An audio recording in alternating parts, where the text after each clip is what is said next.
ಅಥವಾ ಪ್ರತಿಭೆ ಅಂತ ಹುಟ್ಟುವಾಗ್ಲೇ ಬರುತ್ತೆ ಅಂತ ಕೈ ಎತ್ತಿ. ಈ ಪ್ರತಿಭೆ ಅನ್ನೋದು ಹುಟ್ಟುವಾಗ್ಲೇ ಬಂದ್ಬಿಟ್ಟಿರುತ್ತೆ. ಅಂದ್ರೆ ಯಾರೋ ಹಾಡುವಾಗ ಪ್ರೈಸ್ ತಗೊಂಡ್ರಲ್ಲ, ಅವ್ರು ಹುಟ್ಟುವಾಗ್ಲೇ ಅವರಿಗೆ ಪ್ರತಿಭೆ ಬಂದಿದೆ, ಅದಕ್ಕೆ ಹಾಡಿದ್ರು, ಅವ್ರು ಸಾಧನೆ ಮಾಡಿದ್ರು ಅಂತ. ಆತರ ಅನ್ಕೊಂಡಿರೋರು ಕೈ ಎತ್ತಿ. ಅಥವಾ ಆಪೋಸಿಟ್, ಅದಲ್ಲ, ಇಲ್ಲ ಹುಟ್ಟಿದ ಮೇಲೆ ಅವ್ರಿಗೆ ಬಂತು ಅನ್ನೋರು ಕೈ ಎತ್ತಿ. ಎರಡಕ್ಕೂ ಕೈ ಎತ್ತೆ ಇದ್ರೆ ನಾನೀಗ ಏನ್ ಮಾಡೋದು ಗೊತ್ತಾಗ್ತಿಲ್ಲ. ಮೇಡಮ್ ಲಾಸ್ಟ್ ಸೀಟ್ ಇಂದ ಬರ್ತಾ ಇದೆ, ಲಾಸ್ಟ್ ಬೆಂಚರ್ಸ್ ಯಾವಾಗ್ಲೂ ಟಾಪರ್ಸ್ ಅಂತ. ಇಲ್ಲಿರೋರು ಹುಟ್ಟಿದ ಮೇಲೆ ಪ್ರತಿಭೆ ಬರುತ್ತೆ ಅನ್ನೋರು ಕೈ ಎತ್ತಿ.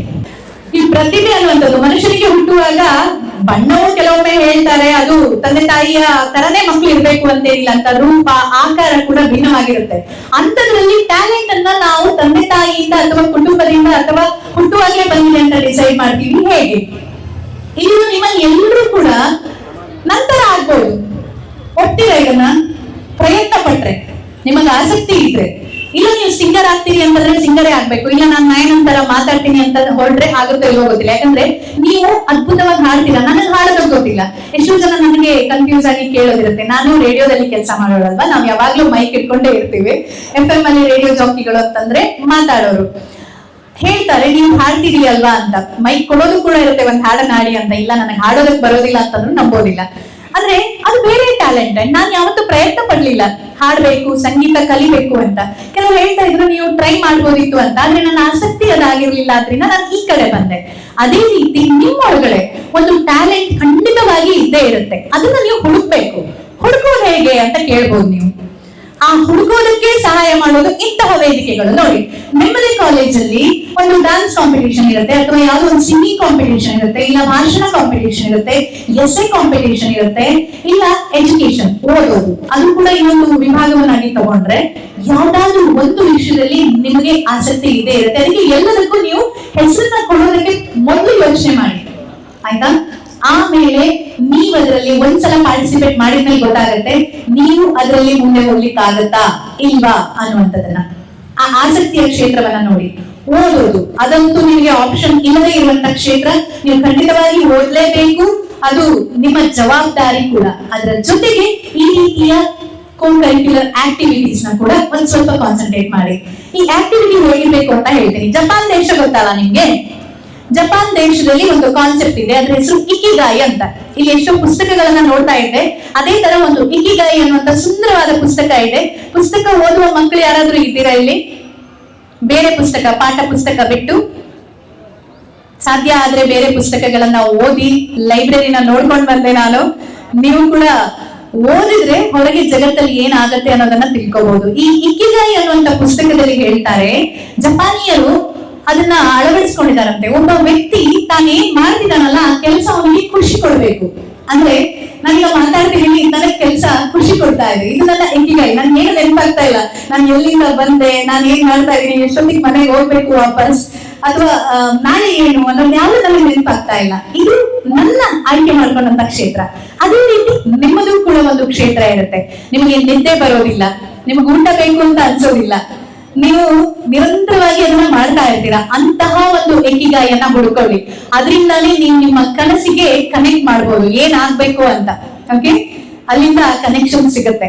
ಆಮೇಲೆ ನೀವು ರೀಸನ್ಸ್ ಕೊಡೋದ್ರ ಬಗ್ಗೆ ಹೇಳಿದ್ರೆ, ಅದ್ರ ಬಗ್ಗೆ ಯಾವಾಗ್ಲೂ ಒಂದು ಕತೆ ನೆನಪಾಗುತ್ತೆ. ಕೆಲವರು ಹೆಚ್ಚಿನವ್ರು ಕಂಪ್ಲೇಂಟ್ ಮಾಡೋದು, ನಮ್ಮ ಮನೆಯಲ್ಲಿ ಸಪೋರ್ಟ್ ಸರಿಯಾಗಿ ಸಿಕ್ಕಿದ್ರೆ ನಾನೇನೋ ದೊಡ್ಡ ಸಾಧನೆ ಮಾಡ್ತಾ ಇದ್ದೆ ಅಂತ.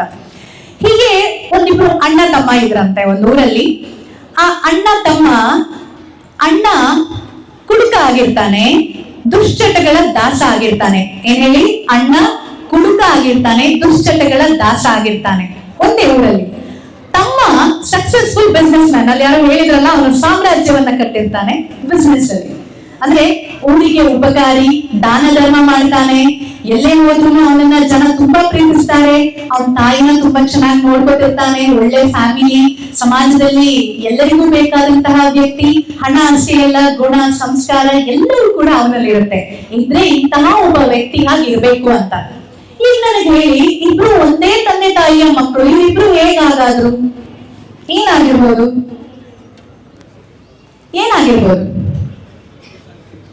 ಏನು? ನಂತರ ಮಾಧ್ಯಮದಲ್ಲಿರೋರು ಒಂದು ಪ್ರಶ್ನೆ ಕೇಳೋದಕ್ಕೆ ಅಂತ, ಇಂಟರ್ವ್ಯೂ ಮಾಡೋದಕ್ಕೆ ಅಂತ ಹೋದ್ರಂತೆ. ಒಂದು ಅಣ್ಣನ ಹತ್ರ ಹೋಗ್ತಾರೆ. ನೀವು ಈ ತರ ಯಾವಾಗ ನೋಡಿದ್ರು ಕುಡ್ಕೊಂಡೇ ಬಿದ್ದಿರ್ತೀರಾ, ಯಾವಾಗ ನೋಡಿದ್ರು ಮನೆಗೆ ಬಂದು ಗಲಾಟೆ ಮಾಡ್ತೀರಾ, ಹೆಂಡತಿ ಮಕ್ಳನ್ನ ಒಂದ್ ಸ್ವಲ್ಪನೂ ಚೆನ್ನಾಗಿ ನೋಡ್ಕೊಳ್ಳೋದಿಲ್ಲ, ನೀವು ಈಗಾದ್ರಲ್ಲ, ನೀವು ಯೋಚನೆ ಮಾಡಿದಾಗ ನಿಮ್ಗೆ ಏನ್ ಕಾರಣ ಅಂತ ಅನ್ಸುತ್ತೆ ಅಂತ ಕೇಳಿದ್ರಂತೆ. ಅವ್ರು ಹೇಳಿದ್ರಂತೆ, ಇದಕ್ಕೆಲ್ಲ ಕಾರಣ ನಮ್ಮ ಅಪ್ಪ ಅಂತ. ಯಾರು ಹೇಳಿ? ಅಪ್ಪ ಅಂತ. ನಿಮ್ಮಪ್ಪ ಹೇಗ್ ಕಾರಣ ಆದ್ರು, ಏನ್ ಮಾಡಿದ್ರು ಅವರು ಅಂತ. ನಮ್ಮಪ್ಪ ದೊಡ್ಡ ಕುಡುಕ ಆಗಿದ್ದ. ನಮ್ಮಪ್ಪ ಯಾವಾಗ್ಲೂ ಒಂದು ಅಮ್ಮನ ಹೊಡಿತಾ ಇದ್ದ, ಹಣ ಕೊಡು ಅಂತ ಪೀಡಿಸ್ತಾ ಇದ್ದ.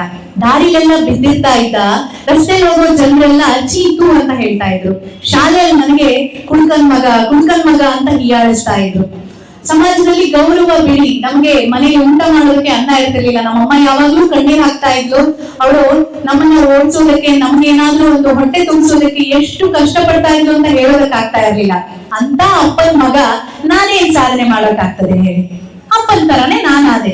ನನ್ನ ಅಪ್ಪ ಏನಾದ್ರೂ ನನ್ನ ಚೆನ್ನಾಗಿ ಎಲ್ಲ ನೋಡ್ಕೊಂಡಿದ್ರೆ ನಾನೇನೋ ದೊಡ್ಡ ಸಾಧನೆ ಮಾಡ್ತಿದ್ದೆ ಅಂತ ಹೇಳ್ದ ಅಂತೆ. ಸರಿ ಅಂತ ಹೇಳಿ ಅವನ ತಮ್ಮನ ಬಳಿ ಹೋಗ್ತಾರೆ. ನೀವು ಇಷ್ಟೆಲ್ಲ ಸಾಧನೆ ಮಾಡಿದೀರಾ, ಇಷ್ಟು ದೊಡ್ಡ ಸಾಮ್ರಾಜ್ಯ ಕಟ್ಟಿದೀರಾ, ಇದಕ್ ಕಾರಣ ಏನು ಅಂತ ಕೇಳ್ತಾರಂತೆ. ಆಗ ಅವನು, ನನಗೆ ಇದನ್ನೆಲ್ಲ ಮಾಡೋದಕ್ಕೆ ಕಾರಣ ನಮ್ಮ ಅಪ್ಪ ಅಂತ ಹೇಳ್ತಾರಂತೆ. ಹೇಗೆ? ಇಬ್ಬರು ಒಂದೇ ತಂದೆ ತಾಯಿಯ ಮಕ್ಕಳು. ಅವನು ಹೇಳ್ತಾನೆ, ನಾನು ಹಾಳಾಗೋದಕ್ಕೆ ಕಾರಣ ನನ್ನ ಅಪ್ಪ ಅಂತ. ಇವನು ಹೇಳ್ತಾನೆ, ನಾನು ಇಷ್ಟು ದೊಡ್ಡ ಮನುಷ್ಯ ಆಗೋದಕ್ಕೆ ನನ್ನ ಅಪ್ಪ ಕಾರಣ ಅಂತ. ಯಾರು ಸತ್ಯ ಹೇಳ್ತಿರ್ಬೋದು, ಯಾರು ಸುಳ್ಳು ಹೇಳ್ತಿರ್ಬೋದು. ನಾ ಮೊದ್ಲೇ ಹೇಳಿದ್ರೆ ಅವ್ರ ಅಪ್ಪ ಆಕ್ಚುಲಿ ಹಾಗೆ ಇರ್ತಾನೆ, ಅಂದ್ರೆ ಕುಡುಕ ಆಗಿರ್ತಾನೆ. ಎಲ್ಲವೂ ಸಹ ಅಲ್ಲಿ ಅವನೇನ್ ಹೇಳ್ತಿದ್ದ ನೋಡಿ ಅದೇ ತರ ಇರ್ತಾನೆ. ಆದ್ರೆ ಈ ಮಗ ಹೀಗಾದ್ನಲ್ಲ, ಇದು ಹೇಗೆ ಮ್ಯಾಜಿಕ್ ಆಗಿರ್ಬೋದು? ಏನಾದ್ರೂ ಯೋಚನೆ ಬಂತ? ಇಲ್ಲೊಂದಿದೆ ನೋಡಿ, ಬ್ರೈನ್, ಮನಸ್ಥಿತಿ. ಇದು ನನಗಾಗುತ್ತೆ ಅಂದ್ರೆ ಆಗುತ್ತೆ ಅಂತ ಹೇಳುತ್ತೆ, ಆಗೋದಿಲ್ಲ ಅಂತಂದ್ರೆ ಆಗೋದಿಲ್ಲ ಅಂತ ಹೇಳುತ್ತೆ. ಅವ್ನು ಹೇಳ್ತಾನೆ, ನಮ್ಮಪ್ಪ ಪ್ರತಿದಿನ ಕುಡ್ಕೊಂಡು ಬರ್ತಾ ಇದ್ದ, ಅಮ್ಮನಿಗೆ ಹಿಂಸೆ ಕೊಡ್ತಾ ಇದ್ದ. ಅದನ್ನ ನೋಡಿದಾಗ ನಾನು ಅನ್ಕೊಂಡೆ, ನಮ್ಮಪ್ಪನ ತರ ನಾನು ಯಾವತ್ತೂ ಆಗ್ಬಾರ್ದು. ಕುಡಿಯೋದಿಲ್ಲ ನಾನು ಲೈಫಲ್ಲಿ. ನಮ್ಮಪ್ಪ ಕೆಲಸ ಮಾಡೋದಿಲ್ಲ, ಆದ್ರೆ ನಾನ್ ದುಡಿತೀನಿ, ಕಷ್ಟಪಟ್ಟು ಕೆಲಸ ಮಾಡ್ತೀನಿ, ಅಮ್ಮನನ್ನ ಚೆನ್ನಾಗಿ ನೋಡ್ಕೋತೀನಿ. ನಮ್ಮಪ್ಪನ ನೋಡಿದ್ರೆ ಸಮಾಜ ಚೀ ತು ಅಂತ ಹೇಳುತ್ತೆ, ಆದ್ರೆ ನಾನು ಮುಂದೊಂದು ದಿನ ನೋಡು ಬೆಳೆದ್ರೆ ಇಂಥ ಮಕ್ಕಳು ಹುಟ್ಟಿ ಬೆಳಿಬೇಕು, ಸಮಾಜಕ್ಕೆ ಕೀರ್ತಿ ತಂದಿದ್ದಾನೆ ಅಂತ ಹೇಳ್ಬೇಕು, ಆ ತರ ಮಾಡಿ ತೋರಿಸ್ತೀನಿ. ಹಾಗೆ ಎಲ್ಲ ವಾಪಸ್ ಕೊಟ್ಟು ಖುಷಿಯಾಗಿ ಮುಂದೊಂದು ದಿನ ದೊಡ್ಡ ವ್ಯಕ್ತಿ, ಅವನಿಗೆ ಆ ಕಲ್ಪನೆ ಇದ್ದಿದ್ದಷ್ಟೇ, ಊರಲ್ಲೆಲ್ಲ ದೊಡ್ಡ ಮನುಷ್ಯರು ಯಾರಿದ್ದಾರೆ ಅವ್ರ ತರ ನಾನು ಆಗ್ತೀನಿ ಅಂತ ಪ್ರತಿ ಕ್ಷಣ ಹಂಬಲಿಸ್ತಾ ಇದ್ದ. ಹಗಲಲ್ಲಿ ಕಷ್ಟಪಟ್ಟು ಕೆಲಸ ಮಾಡ್ತಾನೆ, ಸಂಜೆ ಓದ್ತಾನೆ, ಓದಿ ಒಂದು ಕೆಲ್ಸಕ್ಕೆ ಸೇರ್ಕೊತಾನೆ, ಆಮೇಲೆ ಸ್ವಂತ ಬಿಸ್ನೆಸ್ ಶುರು ಮಾಡ್ತಾನೆ. ಆ ಕಷ್ಟಪಟ್ಟಿದ್ದರ ಪ್ರತಿಫಲ ಒಬ್ಬ ದೊಡ್ಡ ವ್ಯಕ್ತಿಯಾಗಿ ಬೆಳಿತಾನೆ. ಈಗ ಹೇಳಿ, ಇಲ್ಲಿ ಅಪ್ಪ ಅಮ್ಮ ಅನ್ನೋರು ಕಾರಣ ಆಗ್ತಾರ ನಮ್ಮ ಸಾಧನೆಗೆ? ಆಗ್ತಾರ? ಅಥವಾ ನಮ್ಮ ಬಡತನ ಅಥವಾ ನಮ್ಮ ಆರ್ಥಿಕ ಪರಿಸ್ಥಿತಿ, ನಮಗ್ ಸಪೋರ್ಟ್ ಇಲ್ಲದೆ ಇರೋದು, ನಮ್ಮ ಟ್ಯಾಲೆಂಟ್ ಇಲ್ಲದೆ ಇರೋದು ಏನಾದ್ರೂ ಕಾರಣ ಆಗುತ್ತಾ? ಇಲ್ಲ ಅಲ್ಲ? ಹಾಗಾದ್ರೆ ನೀವೇನಾದ್ರೂ ಮನಸ್ಸು ಮಾಡಿದ್ರೆ, ಈಗ ಗುರಿಗಳನ್ನ ಬರೆದಿಟ್ಕೊಂಡ್ರಲ್ಲ, ಅದನ್ನ ಮತ್ತೆ ರಿಪೀಟ್ ಮಾಡ್ತಾ ಇದೀನಿ, ಇವತ್ತೇ ನೀವು ಬರಿಬೇಕು. ನಾನು ನಿಮ್ಮ ಪ್ರಿನ್ಸಿಪಲ್ಗೆ ಕಾಲ್ ಮಾಡಿ ಕೇಳ್ತೇನೆ, ಸರಿ ಎಲ್ಲಾ ಮಕ್ಕಳು ಅವರ ಕ್ಲಾಸ್ ಲೆಕ್ಚರರ್ ಯಾರಿದ್ದಾರೆ ಅವ್ರಿಗೆ ತೋರಿಸ್ಬೇಕು ಇದನ್ನ ಅಂತ. ಯಾಕಂತಂದ್ರೆ ನೀವು ಬರ್ದಿರ್ತೀರಲ್ಲ, ಅದರಲ್ಲಿ 43% ಗುರಿಗಳು ಈಡೇರತ್ತಂತೆ.